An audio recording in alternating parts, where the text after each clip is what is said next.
And welcome, Hoosier fans, to another victorious episode of the Assembly Call. As tonight, your Indiana Hoosiers kick off the Archie Miller era with a 93-62 exhibition win over visiting Marian. It was a really solid first performance for the Hoosiers, and we're going to break it all down for you here on the Assembly Call IU postgame show. I am your host, Jared Morris. I will be joined tonight by Andy Bottoms, and let's just hop right into it. Let's kick this episode of the Assembly Call off how we kick every episode off, and that is with our Hoosier Proud banner moment. And I tell you what, for my banner moment tonight, I'm going to go all the way back to the very first possession of the game, because we have talked all offseason about defense and about the impact that we all hope that Archie Miller will have on the Indiana defense. And I thought right off the bat from the first possession,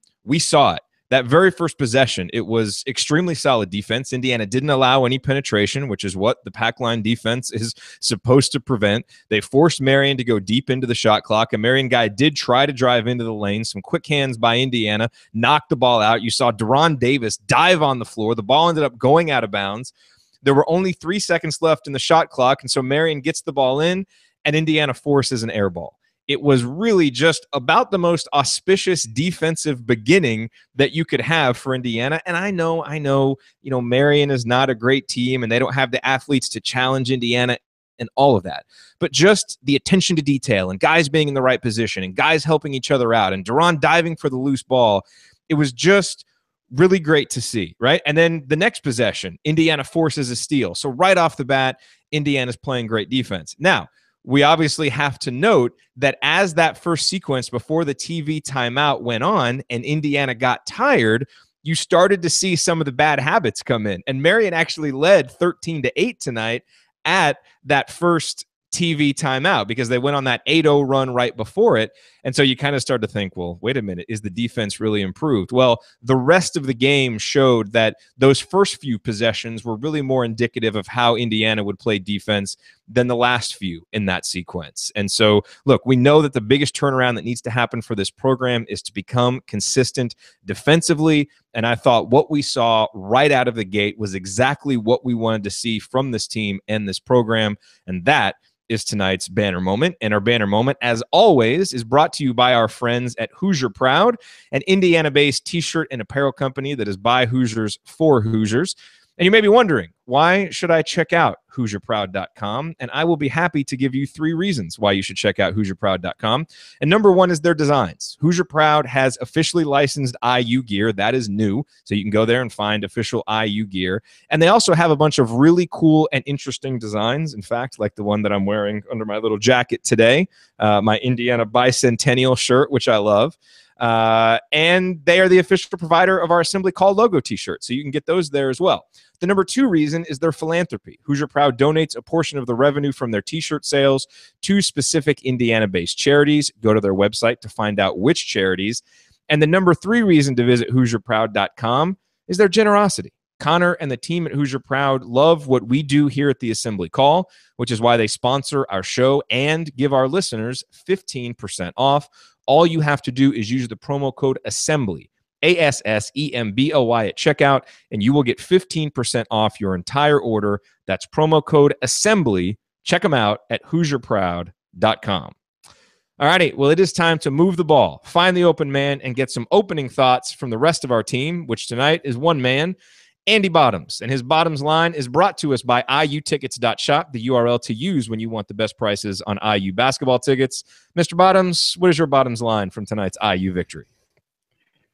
Different ways to go. I definitely thought about going with the defense. Seeing Archie get so angry at missed defensive assignments on the sidelines was was nice to watch. But it would be hard not to talk about Devontae Green, and not for the purpose of giving you a hard time about our back and forth about him the other night, but simply because he played a fantastic game. 22 points, 7 assists, 6 rebounds.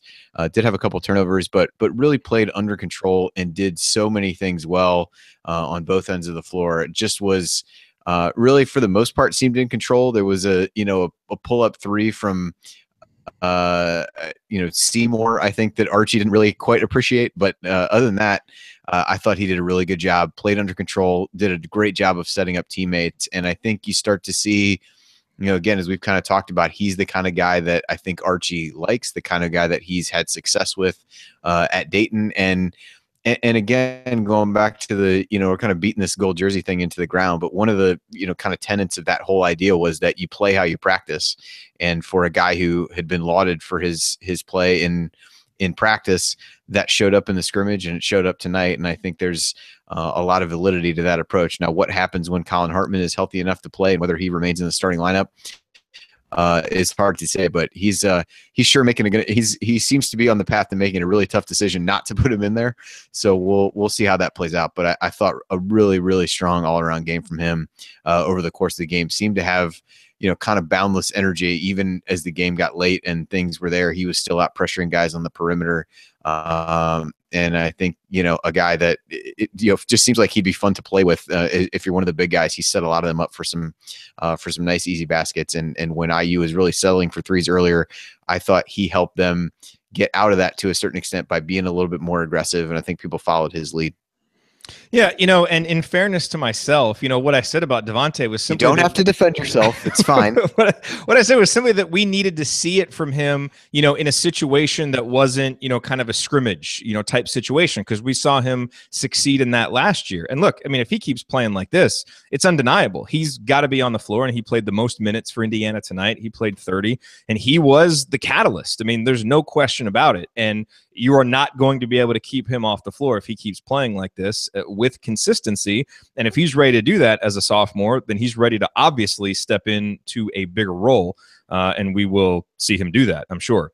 All right, you are listening to The Assembly Call. I'm Jared Morris here with Andy Bottoms, breaking down Indiana's exhibition victory over Marian. And Andy, I want to talk about Robert Johnson, because, I think a storyline coming out of this game may be, Robert Johnson, who's going to be expected to lead Indiana in scoring and have a big senior year, only scored 6 points. He was only 3 of 13 from the field.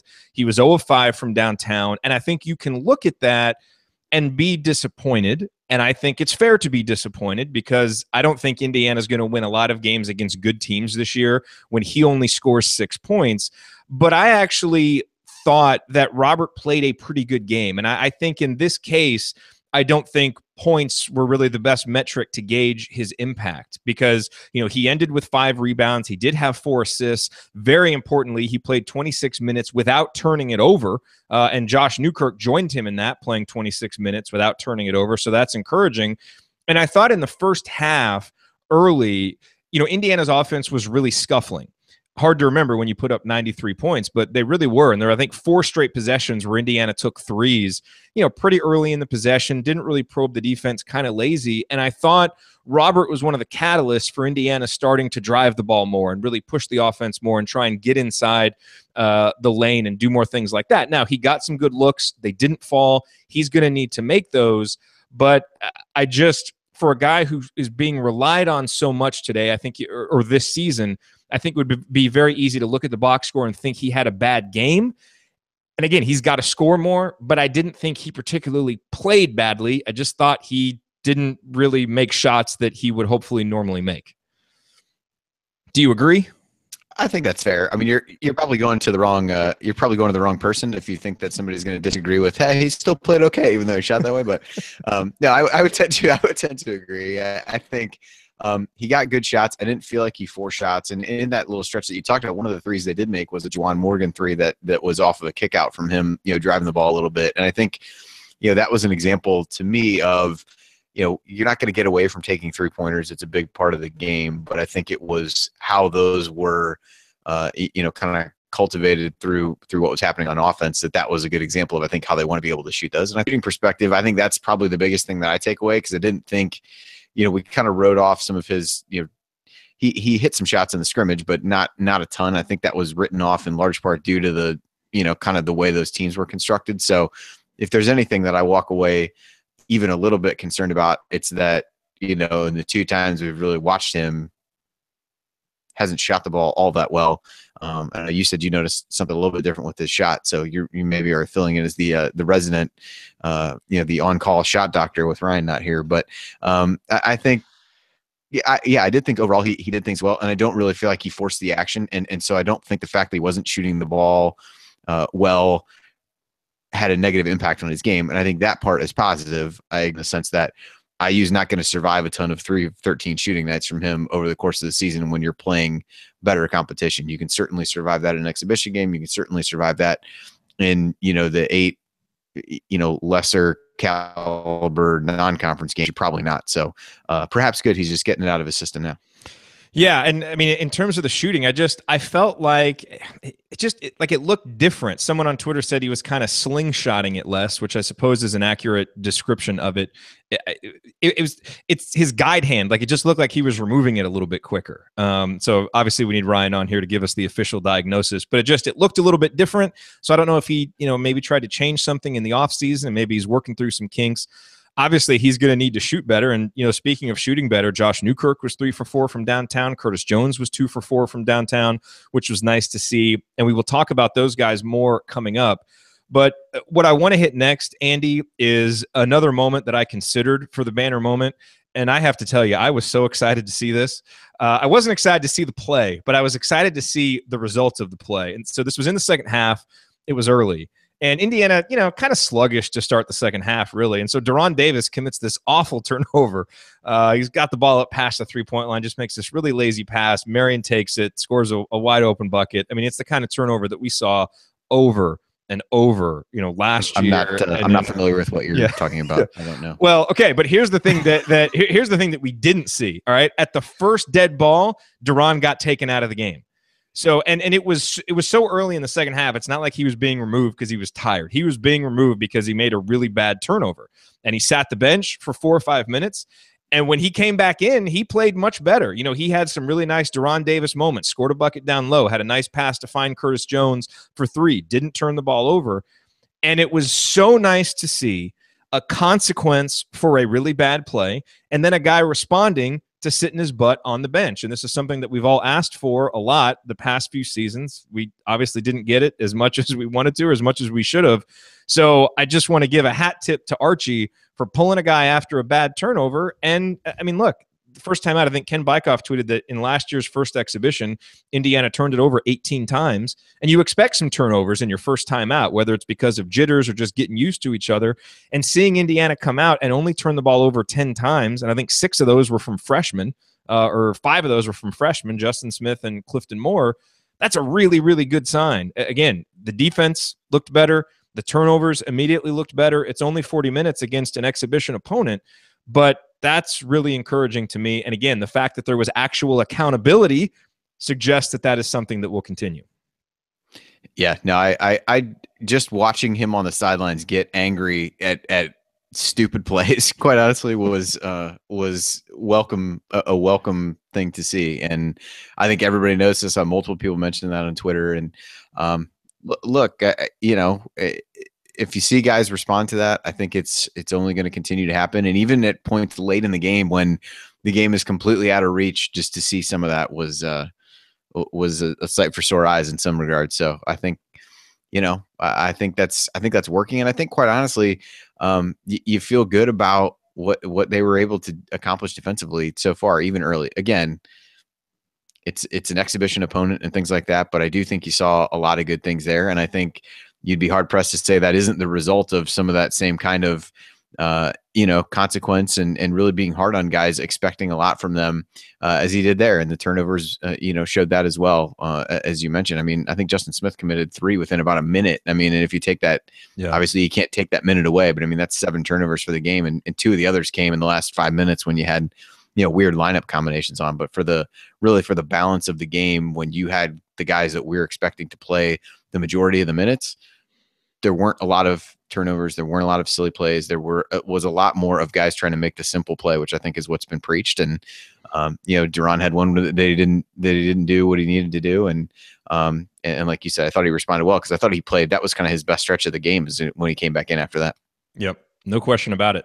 All right, coming up on the Assembly Call, I will point out tonight's meaningful moment that you might have missed, and we will go inside the numbers as well and pick up the rest of the storylines from Indiana's first time out against another opponent this year. That is next here on the Assembly Call. Stick with us. All righty, you are listening to the Assembly Call IU postgame show. I'm Jared Morris here with Andy Bottoms, and we are breaking down Indiana's exhibition victory over Marian. And before we dive into tonight's meaningful moment that you might have missed, I do want to make a quick mention of our current donation drive. And so I talked about this on Thursday night, and if you're on our email list, you got emails about this, but it started on Thursday, and it goes until next Friday, November 3rd. And our goal was to raise $4,000, money that helps us cover our operating costs and money that will help us, pay for our trip to go up to Bloomington later this year. And we are, less than 72 hours past it starting, and we've already hit our goal. So I was going to use this space to, obviously request your help. And obviously we would still love your help if you're willing to give it. And assemblycall.com/donate is where we do have the donation options there. But I think it's now best to use this spot really just to say thank you, because you all are amazing. And the fact that you come through like you do time after time to support us and to show us that you appreciate the content that we're putting out and your enthusiasm for what we do, it means a ton. And we love watching IU basketball. We love doing this show, but it's really become about something more for us. And that what makes it extra special is just that relationship with you, the audience, and again, how you show us that support. So on behalf of Ryan, I know he's not here, but he wanted to express his gratitude as well. And Andy, obviously you're here, so you can express it yourself. But I just want to say thank you, because it really blows us away every time we open it up for your support, and you just surpass our wildest expectations every time. So thank you.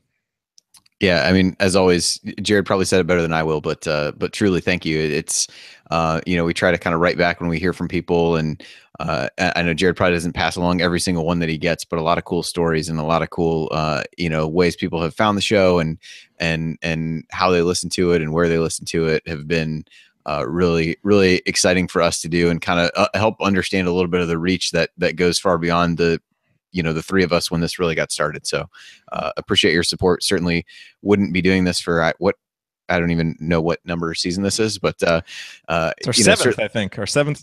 All right. Yeah. Seventh. Yeah. All right. So certainly wouldn't have made it this far without everybody, both just general encouragement and obviously the monetary support is nice icing on the cake to that. But really appreciate everybody for listening, passing along, sharing with friends. And I think it's certainly, as we've seen already, even from some of the numbers that we've seen from talking about a scrimmage, for heaven's sakes, I think there's no doubt that enthusiasm is at a high, and I think tonight's game did very little to pour cold water on that for sure. I'm pretty sure we have more people watching live right now after an exhibition game than we had at any point last year, which I think is a sign of just growth and enthusiasm for the program. So let's give you what you came here for, which is analysis of IU basketball, and let's dive into our meaningful moment that you might have missed. And so I didn't talk a lot about Devontae Green in the opening because I was saving some of my discussion for right now. Look, there's a lot of excitement. This was a fun game. Indiana wins by 31 going away. A lot of good things. The reality is that this Marian team is a team that a really good Indiana team probably would have taken control of early and dominated more than this Indiana team did. I mean, the final score looks nice, but, for a while there, Indiana was just kind of firmly in control, but not dominating. And I think that's okay, given kind of what our expectations are for this team, and I think the patience that we're going to need early. I don't think we expected this team to come out and look like the 2013 Hoosiers right off the bat with all the continuity that they had. So I really thought that there was a moment in the first half and a moment in the second half that was driven by Devontae Green, as I said, the catalyst, that were really important. So if we go back to the first half, at the 11-minute mark, I believe Marian was up 18-12 or something like that. And so Indiana went on a 9-0 run, and they never trailed again. And Devontae is the guy who ignited that run. So at about the 11-minute mark, I think he came off a screen and he hit a long two. And on the very next possession, he had a nice defensive possession. He grabbed a rebound. He pushed it. And I think he found Freddie McSwain for a dunk. I'll have to look at my notes to see exactly who it was. Yeah, he passed it to Freddie for a bucket. And so it's 9-0 or a 9-0 run. And I wrote in my notes, will Indiana trail again? And they wouldn't. And it was that quick strike ability that Devontae brought, and that energy that just, kind of his confidence and assertiveness. And obviously tonight, his shot making was so important. So that was really important because it gave Indiana control in the first half, and then they were able to extend the lead. In the second half, Indiana, what did Indiana lead by? 12 at halftime, 40-28. Came out and, kind of exchanged some buckets with Marian, and Marian cut it down to 8 there early in the second half. And boom, right there when it's 42-34, Devontae scores 5 straight. Hits a 2, hits a 3. That pushes Indiana's lead back out. And from there, they would extend it even more. But I thought those 2 sequences were important because at both stages, Indiana had kind of stagnated a little bit. They needed someone to make a play, and Devontae Green is the guy who stepped up and made the play and really got Indiana going. And if, that may be a role that he really fills this year. And he did it some last year. We saw the big plays from him, the excitement last year. That wasn't lacking. It was the consistency. And so, again, if he can be consistent and if he can be that igniter like he was tonight, that's going to be huge for Indiana. And so those 2 moments really stood out to me because of what they meant for the flow of the rest of the halves for Devontae's teammates. Yeah, it was, I think what you said about him, mentioning his confidence, we can talk a lot about what this team will miss from the guys that left, and they're certainly scoring and rebounding and all those kinds of things.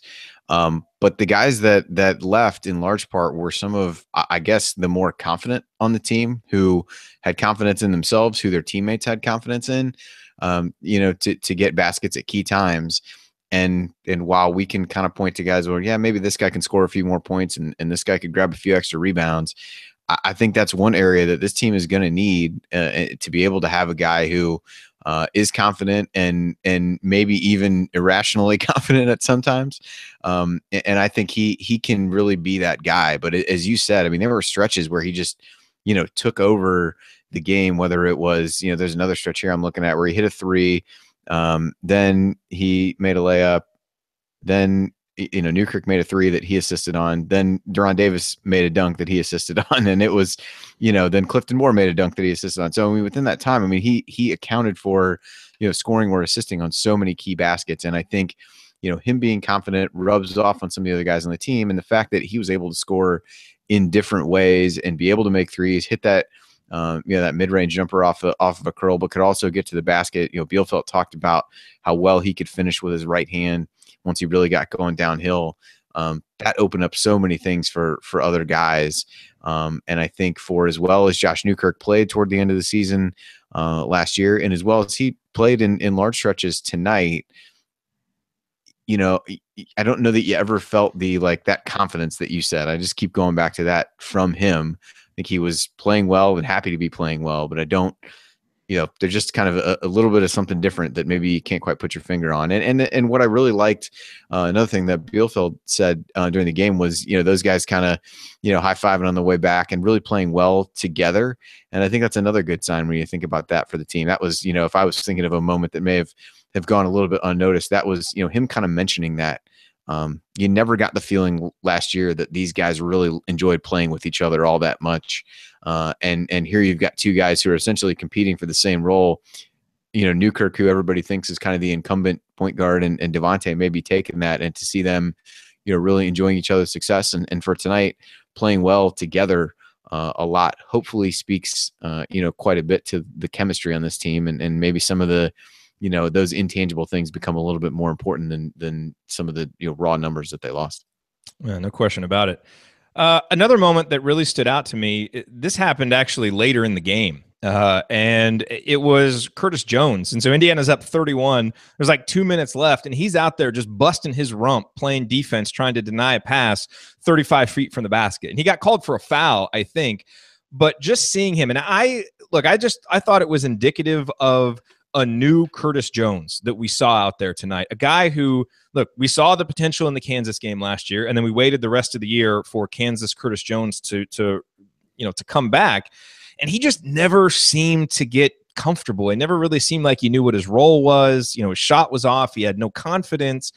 And, I thought we saw a great sequence from him in the first half that really showed what he can do. And it was several possessions after the Devontae Green sequence that I mentioned earlier. And, Curtis was kind of feeding off that energy. But he was, playing good defense. He forced a bad shot. Then he ran the floor and he did a really nice job. Robert Johnson drove in and Curtis did a really nice job of filling his spot on the wing. And Robert found him and Curtis drained the open three-pointer. And I just thought he looked like a different player. He looked, again, like he knew what he was doing, like he was comfortable out there. He was 4 of 7 from the field. He was 2 of 4 from downtown. Like I mentioned, he hit all 3 of his free throws, had 3 rebounds. He didn't turn the ball over. And I thought from a defensive standpoint, every time that I watched him, he just looked to be in the right place. And he looked to be really playing with an effort and an energy that we saw at times last year. Like I distinctly remember him playing like that in the Michigan State game, but other times you wouldn't see. And so I'm really hopeful that what we're seeing from Devontae and Curtis are 2 guys who really just got lost in the shuffle last year, got a fresh start with a new coach, and they're really taking advantage of it. And their coach is giving them roles that they know and feel comfortable filling. And it was so nice to see that from him. And hopefully that something continues, because he's going to be a guy who's going to have to score. And if there are games, especially like tonight, where Robert Johnson only gets 6 and Juwan Morgan only gets 6, then Curtis Jones is going to have to come in off the bench and get double figures for Indiana to compete. That's what he did tonight. And if he can be that guy consistently, now you raise the ceiling on what this IU team can be. So it was a nice first time out for Curtis Jones. And I don't think it was any coincidence that he was second on the team in plus minus in his 23 minutes. One of the things we talked about on Thursday night with him in particular was kind of the lack of, I guess, kind of wing slashers, those kinds of guys on this team. And that was a role that you'd like to think that he could, help step up and fill in. And I thought he did a nice job of that. I mean, he had a really nice drive. I think it was in the first half where he really got going to the basket. And that's something I'd really like to see more of him. So, he made a couple 2-pointers, also shot the ball well from the outside.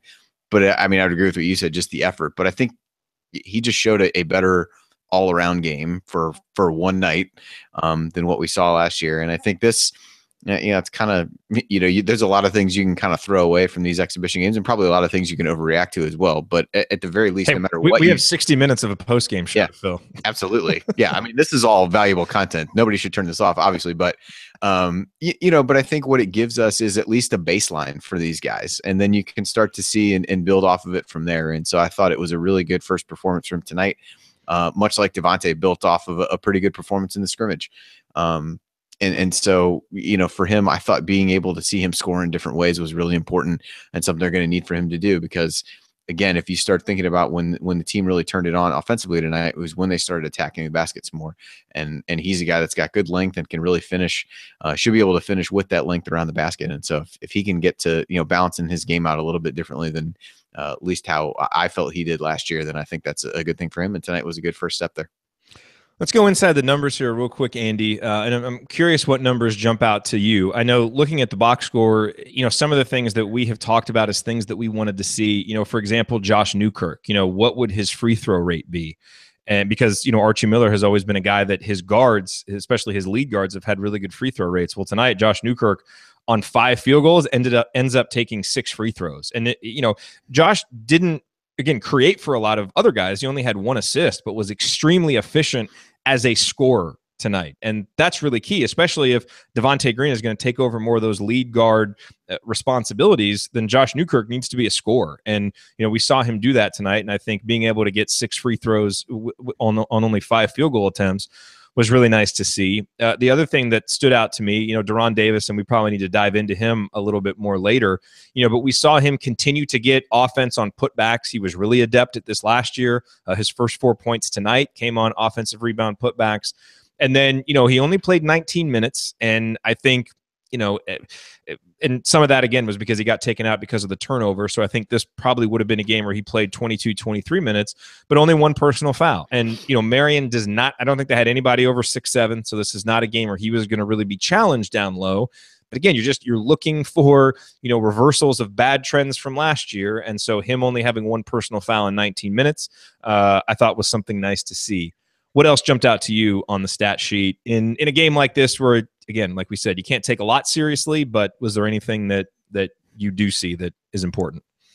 Yeah, I mean, it is. We've touched on a lot of them. I think the turnover percentage was obviously really good. I think free throw rate for as a team was probably in the 40s, which was pretty good. You had 27 free throws on 61 field goal attempts. I thought that was a positive. 40 points in the paint. Again, based on that size advantage, is what you would expect and really like to see from that perspective. So I think those were positive numbers. 8 block shots kind of stood out to me, and not necessarily even the block shots. And in some cases, who got them? Devontae Green had a couple.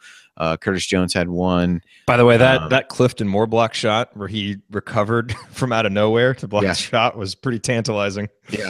Yeah. The Deron Davis only had one, but I thought he was going to put it through the backboard or through the floor as he came down. And Freddie McSwain had a couple. So I thought those were, good signs of defensive activity, the ability to rotate and some of those kinds of things. So if you really want to, potentially read too much into it, I think that was there. And something that I think we may need to, I guess maybe I don't know if we need to get used to this, only 8 fast break points. I thought that was, again, we're going to start to look for signs as to how, an Archie Miller team is going to play a little bit different than a Tom Crean team. So yeah, the fast break points was pretty low on both sides. So that was one, but overall, I think the defensive numbers were solid. 0.85 points per possession they gave up. And really a lot of that came late. There was a really long stretch. They gave up 13 points before the first TV timeout, and then 15 the rest of the half. And then I think Marian only had 40 a good, I want to say about 12 minutes into the second half. And, things unraveled a little bit from there, but that was a really strong stretch of defense during that. So, I think the things, if the things everybody really wanted to see were defense and turnovers, you probably got a hard time being too upset about the results of either one of those from a statistical standpoint, or even just from an eye test. Yeah. All righty. Coming up on the assembly call, we hand out our game balls and continue our breakdown of Indiana's victory over Marian.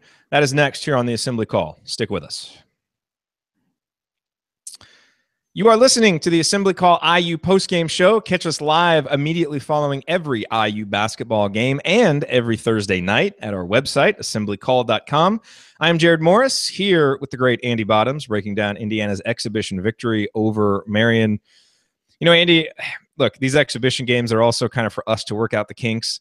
And I'm kind of realizing now that if we put game balls here in the third segment, it's kind of anticlimactic because we know we're going to talk about Devontae Green and probably the lead stories that we've already talked about. So we may need to reshuffle the show. And that's why we do shows for exhibition games. We have kinks to work out, just like anybody else. So maybe we'll reshuffle this. But I will give you the floor to give your game ball first. And I think I probably know where you're going with this. So feel free to get creative and explore the studio space a little bit. So Robert Johnson is going to be, no, that'd be great if just every game over his senior season, just regardless of what happened in the game. We find a way, man. Find a way. Find a way. No, I think you'd be hard pressed to give it to anybody but Devontae Green. I do think that if I had to pick somebody else, I'd probably pick Curtis Jones. I thought he played really well. But no, I think Devontae, just as you said, during key stretches when the tide turned in IU's favor, he was right at the center of that. And I think any kind of memorable stretch of the game for one reason or another, he was the center of from my perspective. So hopefully a good building block for him. Bielfeldt was even calling for him to potentially lead the team in points scored. So we'll see if that happens or not. But I'd be hard pressed to find somebody else to give it to besides him tonight. Yeah, I know, I gave mine to Archie Miller after the scrimmage, and, look, I'm giving it to him again for just the defensive improvement that I think we saw in terms of mentality and just general awareness on defense. I think for the turnover focus, that was really nice. But I think I want to give my game ball. I want to give a shared game ball to Josh Newkirk and Robert Johnson. And again, Josh had a better offensive night than Robert did. We've broken down those two guys, but the fact that turnovers is such a big key for this team, and you're looking to your older players to lead and to lead by example. And the fact that those guys who played so out of control at times last year played 52 minutes and did not turn the ball over, I think that's outstanding, because I do think that, turnovers you can look at in a game like this and take something from. Because, look, Indiana, as I said, I mentioned the stat that Ken Bykoff tweeted that Indiana turned it over 18 times in their exhibition game last year. And what did they do the rest of the season? They turned the ball over, unforced turnovers. It wouldn't have mattered if you, me, and Ryan were the ones playing defense sometimes. Indiana would have just turned it over because they played too fast, threw the ball out of bounds, were kind of careless. And we did see a couple of those tonight, from Duran and Justin Smith had that one. But for your senior leaders to go out and lead by example like that and not turn the ball over, especially when they've been guys where that's been a big problem, I thought that was really big. So those two guys get my game ball for that. All right, Andy, we've got some other guys that we need to discuss here. And one guy that I want to talk about, because, he's obviously a big curiosity, a big person of interest. Everybody was tweeting me, why hasn't he played yet? So perhaps it's fitting that we waited until, kind of into the second half of our show to talk about him, because he didn't play until the second half tonight, and that was Clifton Moore. And, so I think in an exhibition game, you can kind of take a little bit away from Clifton Moore's first time out there in a real game. And I think what you saw tonight from Clifton Moore, who played 11 minutes, he scored 5 points, he had 5 rebounds, only had 1 turnover, had that really nice block that I mentioned.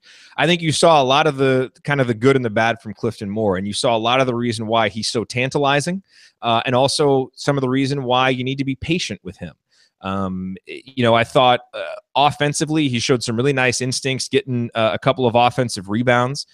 He showed you some of the smoothness that he has. I thought, the turnaround jumper, he banked it in. But it was still nice to see, and nice to see. So not quite Jeremiah April level. Look, all I'm going to say is this. All right, that we talk a lot about the Jeremiah April turnaround jump shot against Mississippi Valley State. It's a classic shot here on the Assembly Call for those of you who are new. All I'm going to say is this: the Clifton Moore banked in turnaround jumper is presaging a heck of a lot more production than Jeremiah April's did. All right, because you can see it with Clifton Moore. But you also saw him, get taken to the basket. He's got to get better as a perimeter defender. And you saw him, a couple times on offense, just kind of go a little bit too fast and be a little bit out of position. But again, overall, I think you saw a lot of the reasons why people are so excited about him. And I think it will be interesting as we move forward. Does he practice well enough to keep earning minutes in games? And when he gets in there, is he able to produce? Because tonight he did. Look, you get in and get 5 points and 5 boards in 11 minutes. That's good production. So I was overall impressed by what I saw from him. But I think, same thing with Justin Smith. He had 9 points, a couple of boards. I thought had some really nice moments defensively, made all 5 of his free throws, but, 4 fouls and 4 turnovers. You saw some good, you saw some bad. You're going to get that from freshmen. But overall, I was impressed with those two guys, and I think they showed that they can be contributors this year. What did you think of the 2 freshmen in particular? Yeah, I was definitely surprised that Moore didn't play as much till later, although, from everything Archie said, he wants to have a pretty short rotation, and I thought really for the most part tonight that was the case.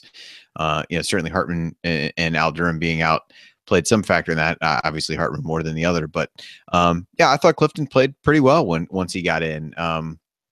It's a little bit, and I thought Duran for some of the same reasons. You're playing against a team that is really small, so while you can figure out some good things that you're able to do on the offensive end, I think defensively it was a little bit hard to figure out for them how they really needed to play. So I thought, as you said, Clifton in those situations didn't play all that well. But again, from a rebounding standpoint on a team that doesn't have a ton of size, I thought to come out and grab 5 rebounds in 9-11 minutes, no matter what you're thinking, is pretty good. And I think instinctually, he did a good job. As you talked about that block, I think that was a good result of just, kind of being able to read the play and understand what was going to happen. I think the rebounding was a factor of that as well. So I thought overall a good start for him. And I think, if tonight's any indication, a guy who's going to be eased in perhaps a little bit more than Smith, who was one of the first guys off the bench. And I thought he came in and I think almost immediately scored a basket off of a pass from, I think, Robert Johnson, if I'm remembering the play correctly. Yeah, he did. They set up a play for him, and he made a nice cut to the basket and was found and made the bucket. It was nice. Yeah, so I think, he had that one stretch where he committed, like I said, 3 turnovers in a pretty short period of time. He got to the free throw line 5 times, knocked them all down. And obviously the fouls, I think, are going to be a potential problem more for the team, I guess, less so for him as a guy who's likely not to get a ton of minutes. But he just looks like a player, though. Like some guys, you can just tell they belong, and he looked like he belonged out there. Yeah. Yeah, he didn't. Yeah, definitely. I'd say certainly of the two, if you compare, he just kind of fit seamlessly into what they were doing. And again, neither one of them is going to be a guy who a ton is going to be asked of early. And so I think Smith, by either, I think both of them kind of the same thing. Go out and get rebounds, play some defense. You can be a good complementary piece to pretty much anybody who's out there. So I thought they both played well. I thought, you kind of take away a couple rough stretches for Smith. I thought he played really well in playing, maybe the about seventh most minutes of anybody, and so I think he's a guy we're going to see a lot of, because I think eventually as they get him more comfortable defensively, a guy who can switch and play some different positions defensively. And he would have been a step lower in the rotation if Colin Hartman had played, so that's probably one of the reasons why he was out there so quickly. But again, I think it shows that he's part of the early season plans. Also, I'm saying good insurance in that regard, quite frankly, for a guy who has as much as we'd love to see Colin out there, a guy who has struggled with injuries. So I think good for him to get some of these minutes now, as opposed to having to be thrust into the season later on without having gotten a lot of time. Also, I'm seeing on Twitter that Devontae Green's brother, Danny, who plays for the Spurs, was in attendance tonight. So if that's what it takes, can we just figure out a way to get Danny in the building every single game? Devontae certainly put on a good show for his brother tonight. That's for sure. You're listening to the Assembly Call. I'm Jared Morris here with Andy Bottoms, breaking down Indiana's victory over Marian. Andy, let's talk about Juwan Morgan. Probably not a good sign that it's taken us 40 minutes to talk about Juwan Morgan, given how important he is to this team. But, as always with these exhibition games, coming out of them healthy is the most important thing. And there was a moment in the first half where Juwan went down, battling for a loose ball, and I held my breath until he got up. I don't know if that's ever going to stop with Juwan, but, you want to see him get up.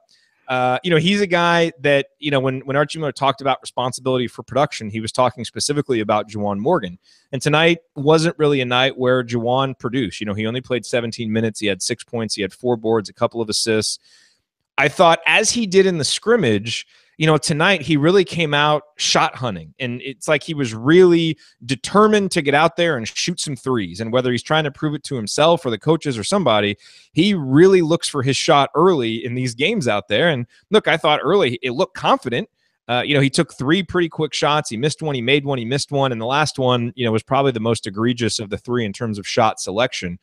And those were the only 3 threes that he took. I thought, to his credit, he really tried to get inside more and do some more, hashtag Juwan Morgan things instead of just shooting threes. But overall, a game that I think, leaves you wanting a little bit more. And so I think if there's not a lot of negatives to take out of a 31-point victory, but I just thought kind of a weird night for him, only, not playing as many minutes, kind of struggling to get himself into the flow. And he's obviously going to have to be better. He and Robert Johnson together are going to have to score more than 12 points for Indiana to beat most good teams. So I think if you're walking out of this, you don't want to really be too concerned about anything. But I'd kind of like to see Juwan come out and have a little bit better game the next time out, just to make me feel a little bit better that he's ready for prime time, because he's got to be a prime time player for this team this year. Yeah, the 3-point thing, as you said, between the scrimmage and this was a little bit odd to me that he shot those all so quickly. And he did make the one from that on that Robert Johnson kickout that I alluded to earlier. But yeah, he's a guy who the other thing they talked about with him, though, you talked about the responsibility of production. They also talked a lot with him about really being aggressive and going to the basket. And you just haven't seen that enough from him, and particularly as a guy who was given the opportunity to have the ball in his hands a lot under the Crean coaching staff, and really letting him initiate some offense. While we don't expect that to happen here, he does have enough skills to put the ball on the floor and really get to the basket. So, his efficiency in the half court last year was really good. Yeah. So I don't know. I'm probably too early to worry, and maybe just trying to work some things out in these exhibition games and the scrimmage and all that. But I definitely like to see him make a more concerted effort to, kind of take the ball inside, drive the ball to the basket, and, maybe work his way inside out. Not unlike the recruiting strategy, right? We should use that for everything. Inside out. There you go. All right, a couple other observations. Freddie McSwain came in, had 4 points. He did Freddie McSwain things. He had 4 rebounds. I thought, Max Bielfeldt made a really good point. There was one rebound that Freddie didn't get, but just because he was flying in there and kind of active, he knocked kind of the Marian guy away, and he didn't get it, so Indiana was able to get that. I think I might have scored a bucket on that play. And so, to Freddie's credit, he also didn't turn it over. So, again, you look at your seniors, the guys who kind of need to be setting the tone, none of those guys turned the ball over, and I thought that was really good. And that's what you want to see from Freddie. He had a couple of blocks, and if he can do that in his 15 minutes, get 4 points on only 1 field goal attempt and 4 rebounds, that's what you're looking for, and not turn the ball over. So I thought a good night from Freddie, given what you need to get out of him. as a player. And then, look, I tweeted something tonight that I'm fairly certain I won't tweet ever again all season. And that was Prillard and McRoberts for the dunk. And, look, it was, to their credit, it was a really nice play. I mean, Zach made a really nice cut. Tim made a really nice pass, and they found each other. And so that was nice to see, kind of a throwaway garbage time type play. But it was nice to see from those two guys. And I think, look, Zach McRoberts got some minutes. He got 8 minutes in there and played, before the game got out of hand. Tim did not come in until the game got out of hand. And so I think maybe any thought that he had kind of, worked his way into the rotation for, a few minutes here or there, it didn't look like it tonight. And probably not a surprise to anybody. But just something you can kind of take from this exhibition game, that he didn't get in there kind of until the end. But those are just a few other observations. Andy, anything else jumping out to you from an individual player's perspective?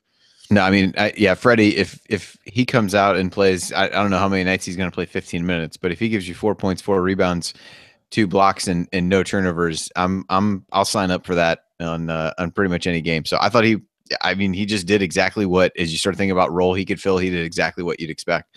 The only other guy that we really didn't talk a ton about was Duran. I was just thinking that. Let's take a quick break, and then let's talk about Duran on the other side of it. All right. You're right. We need to dive into him a little bit more. All right. So coming up on our final segment of the Assembly Call, we are going to talk more about Duran Davis and then deliver our final thoughts on Indiana's exhibition victory over Marian. That is next here on the Assembly Call. Stick with us. You are listening to the Assembly Call IU postgame show. I'm Jared Morris here with Andy Bottoms, and we are wrapping up our breakdown of Indiana's 93-62 victory over Marian in the Hoosiers' first exhibition game. And Andy, you are right. We've mentioned Duran Davis a couple of times, but haven't really kind of dove into his night. And he's another player who's really important for Indiana. So let's dive in. What were your overall observations on Duran Davis's game tonight?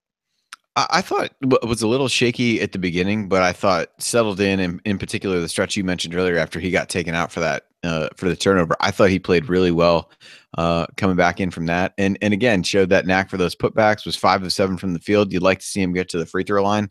But I think from a shot standpoint, those kinds of things, I think it was good. A little bit challenging, I think, for him to play defensively against a team that doesn't really have a true big man. So there were a couple of times that I think, they tried to kind of pull him away from the basket, and he's, probably still, even though he's more mobile than he was a year ago, I still think he's going to struggle a little bit in those situations defensively. But I thought a solid performance after kind of a slow start. Yeah, and like we mentioned, I was really impressed that he came back. And, this is actually something now that we've seen from him twice in the scrimmage and tonight. Because if you remember, his really good sequence in the scrimmage came after that really, really terrible decision to take Curtis Jones out or not protect Curtis Jones on that breakaway. And Archie talked to him, and he came in after that and really responded and played some of his best basketball. Same thing tonight. And so kind of this theme of I think, coachability from Duran and an ability to really respond, when it's kind of put to him, I think that's a good thing. I think, when you look at what Duran did really well last year, and again, we talked about how he got a lot of his offense on putbacks. We also talked about how good he was as a passer out of the post, and we saw an example of that tonight when he found Curtis Jones for the three-pointer, and we saw an example of what can really just be just kind of magical Duran Davis footwork. When he had that great post move down on the left block, had the up and under, it was a really, really nice play. And I think, sometimes you see that, and you see Duran go 5 of 7 from the field, which is obviously really efficient. And you think, we got to get him the ball more. And part of that is obviously Duran being on the court more. He only played 19 minutes and being able to fight for position and really do something when he gets it.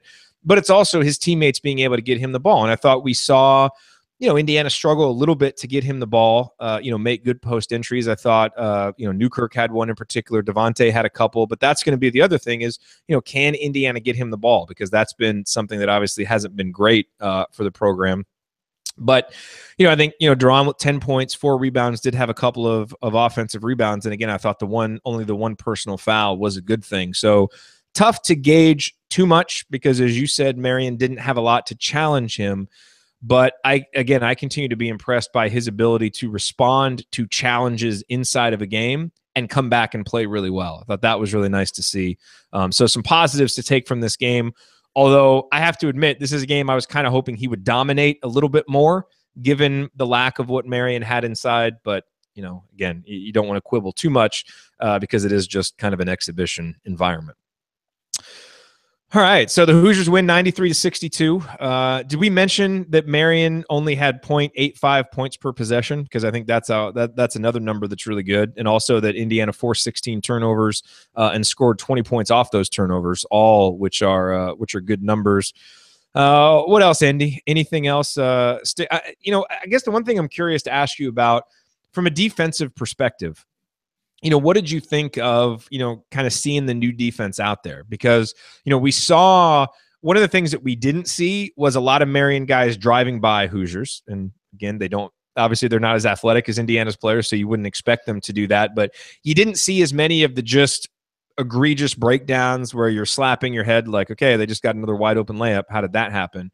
So the defense seemed more solid. You did see, Marian get some open three-point opportunities. They took 22 threes, and I think you're going to see some of that with the pack line. It will be interesting once Indiana starts scouting more, and Archie was very clear that, they're not putting in any scouting reports for Marian. They're just working on what they work on.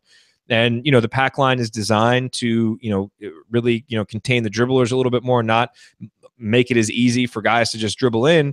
And you're going to give up some three-pointers that way. And some of those came at the end of shot clocks, which was nice to see. So I thought it was interesting just to see the stylistic difference. And I liked it because, look, you could tell Marian was a little bit uncomfortable. And we have too often played defense where the other team seems way too comfortable. And the key to defense, the bottom line, is you've got to make your opponents uncomfortable. And I thought Indiana did that some tonight. And again, just something that was nice to see the first time out. Yeah, I would agree. The number of, I think there was a couple of shot clock violations. There was certainly other shots that really got them down to the end. And I think that was obviously indicative of the fact that, they really were able to shut things down, not give up easy baskets early in the possession, and really made them work. Even when those shots went down, water's going to find its level at some point. And, when the 22% shooter, makes a 3-pointer or two in the first half, he's probably not in the second half. I think that kind of, bore itself out. But, I think you saw some of the principles of that. I mean, one of the big ones is really, help and recover. So as guys is dribbled in, you'd see people on the wing try to get inside a little bit and then recover back out to their man.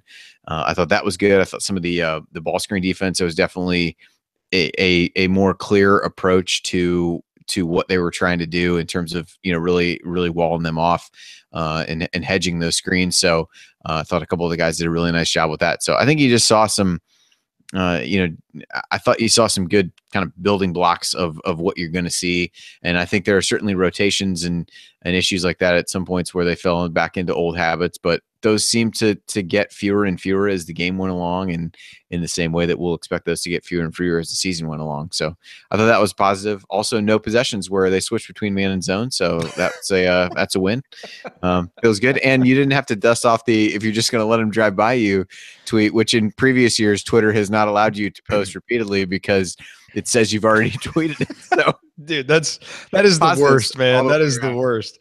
The great irony of that, that famous moment in the famous Bob Knight locker room speech is he's talking to Greg Graham, because Greg Graham is the guy who let the man drive by him. And what happened to Greg Graham as a senior? He became Big Ten Defensive Player of the Year. So at some point, that whole notion of Greg Graham letting people drive by him got retired. And I'm hoping I can retire that tweet forever, because that was kind of a running joke that would get tweeted at least once a game. And it was only once because, again, Twitter wouldn't let me do it. Because like you said, it just happened way too many times. I just remember one of the times where you're like, I know, I've already tried to say it. The other thing about the defense that stood out was the extended ball pressure. It was really nice to see guys out there really challenging dribblers.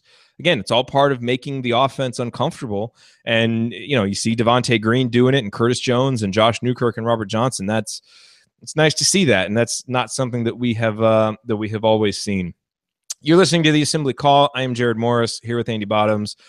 We are wrapping up. Andy, obviously, the next game is against the University of Indianapolis. That game is next Sunday, I believe. Do you know anything about them? The only thing I know is I just saw that they were ranked 15th in Division II, so they are a solid program. Obviously, again, it's the kind of team, they're going to come in. It's an in-state team. They're going to be excited, and they're going to play hard. it's a team that Indiana should control and put away comfortably like they did tonight. Hopefully they can even do it a little bit earlier than they did tonight, although, I don't know how much better or worse they are than Marian, so I guess that could have an impact there. But do you know anything about them in terms of a quick preview for that game? No, I do not. They don't show up on the bracketology spreadsheets. No, I don't. They're not quite on my radar just yet, but okay, maybe soon. All right. Well, we have gone almost an hour about an exhibition game, and look, that is what we do here on the Assembly Call. So let me kick it over to you for some final thoughts here before we wrap up and move on with our Saturday nights and try not to think about football. Yeah, well, that's certainly a good thing to do. I started my day watching it snow before a soccer game in a soccer tournament, so it's been an interesting day, for sure. At least you're ending it on a high note. Yeah, absolutely. There were good moments on the soccer field as well, so that was good. But I'll spare everybody that. I think, for me, if you wanted to think about maybe the three most important things that you wanted to see coming into this game, it was 1, nobody gets hurt. 2, you see defensive improvement. And 3, you see improvement in taking care of the basketball. And I think tonight checked all those boxes by pretty much any measure. And so, quite frankly, that's if there's anything you can take away from these exhibition games, I feel like that's it. And really try to hone in on a couple key things. And I think somebody asked us on Thursday night, what would you consider a success from this? And I think, we probably all landed on some combination of those 3 things. And I think if you're using that as the report card, I think IU certainly passed with flying colors tonight. And again, it gives us a baseline to look at going forward, both individually and collectively. But I thought things played really well. I think everybody, struggled to get started.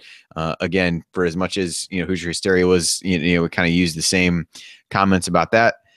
It's all different. It's the first time for a lot of these guys. It's easy to get those kinds of jitters. And I thought that once they really settled in during that middle part of the game, from about the 15-minute mark in the first half to probably about the 8-minute mark in the second, they really controlled the action on both ends of the floor and played really well. Yeah, it's important to note for any exhibition game. Like I couldn't tell you what Indiana did in their exhibition games last year. I have no idea. And so, whatever happened tonight will quickly get buried beneath games that count. But I thought, for me, the biggest takeaway was I was impressed with the work of Indiana's guards tonight. And I think one of the reasons why people have had trouble, pegging where they think Indiana can be this year, and in a lot of cases have been pessimistic about the Hoosiers, because I don't think anybody knows what to think of Indiana's guards, because Robert Johnson was so up and down last year and ended, playing so poorly. And Josh Newkirk has been a guy who's been kind of up and down, and I don't think a lot of people look at him as a difference maker. And then you don't really know what you have in Devontae Green and Curtis Jones. So I thought for those guys to come out tonight and play like they did, for Devontae Green to show, hey, look, there is a guy here in the backcourt who can really be an igniter, who can be a catalyst, and who can really make things happen. And maybe if he's ready to put, some of the bad decisions behind him and be a more consistent playmaker, well, this is something we didn't know this Indiana team had. So that could be a difference. If Curtis Jones is ready to play up to his 4-star rating and be a shooter and be a guy who on both ends is playing with confidence and consistency, and a guy who seems like he understands his role, well, that's something different than we saw last year. So that's, a big thing for this team. And if you're getting the kind of leadership from your seniors like Josh Newkirk and Robert Johnson, to where when your coach says, look, we're not going to turn the ball over, that is a point of emphasis, and you go out in your 52 minutes and you don't turn it over, that's a good thing. So I thought that, from the perspective of the guards and what they showed, it's a big question mark, and it continues to be a big question mark because this is only an exhibition game. But that to me is something that I was looking for, and I thought those questions, at least for one night in an exhibition situation, were answered in a positive way, and that's good. It's something to build on. And now we go into, obviously now Indiana has a full week of practice. It's a nice thing about these exhibition games. You get some things on tape that's not against yourself. And so, you can see that the coaches have a lot of things they can work on to correct. And obviously a lot of players had positive moments that they can build on. And now we'll see what kind of progress there is between tonight and next week against the University of Indianapolis on Sunday. And that'll be fun. And we will be here to break it all down for you on another edition of the Assembly Call IU postgame show, as we will be all season long, because that is just what we do. So that will do it for us on this edition of the Assembly Call IU Postgame Show. Remember that our live broadcasts immediately following every IU game are always available on our homepage at assemblycall.com and on our YouTube channel, youtube.com/assemblycall. And you can always catch up on demand anytime with our podcast. Just search for Assembly Call wherever you listen to podcasts. And don't forget to go to assemblycall.com/join to join our free email newsletter. Thank you for listening. We will talk to you again on Thursday night for Assembly Call Radio, and then Sunday after Indiana's game against the University of Indianapolis. Until then, keep your elbows in and your eyes on the rim, and go Hoosiers.